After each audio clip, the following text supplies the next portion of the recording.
It's something we try and do in almost every city we go to. I think just the sense of being outside yourself. I've always liked the atmosphere of galleries.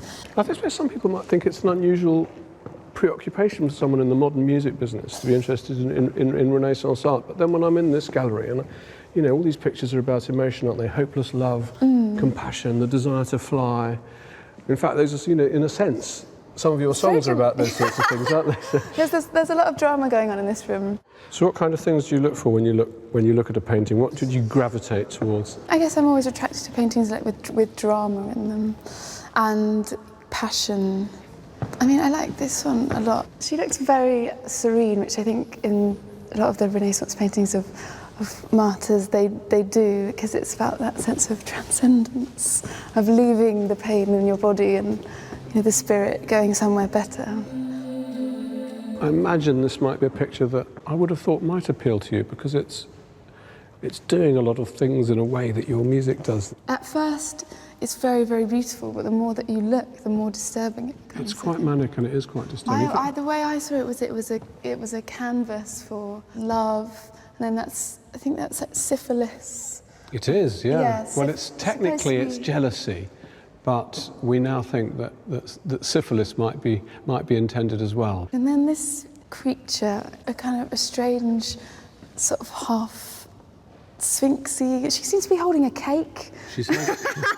She's actually holding a honeycomb. Yeah. And she looks like she's pleasure. Pleasure. And she looks like an innocent, sweet little girl holding the honey, but actually she's got a sting in the tail. So if you go the route of pleasure, as Cupid and his mother are somewhat incestuously doing, then syphilis might be the consequence. I'm always attracted to the big things because I feel like they last, and, you know, sex, time, death, violence.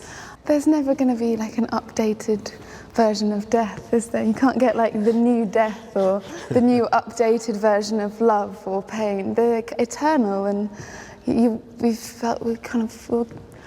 think we're always trying to find ways of not feeling them. I think they keep cropping up. Yeah, well, so what we've done transcendence and we've done sex. Do you think we should go and find some other great themes? So what a profoundly morbid picture we've decided to end on. The Death of Actaeon by Titian.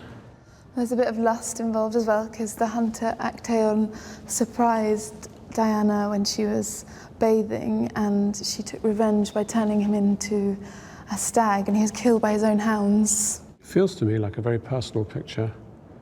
Do you think he was rebuffed?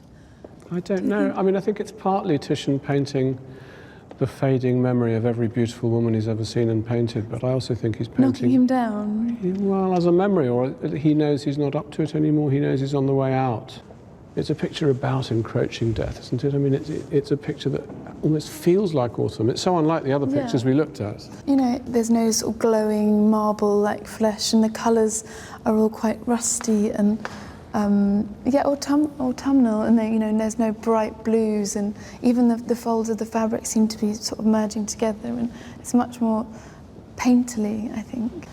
It's fantastically ambiguous. He almost still wants her, even though she's killing him. Maybe you should write a song about it.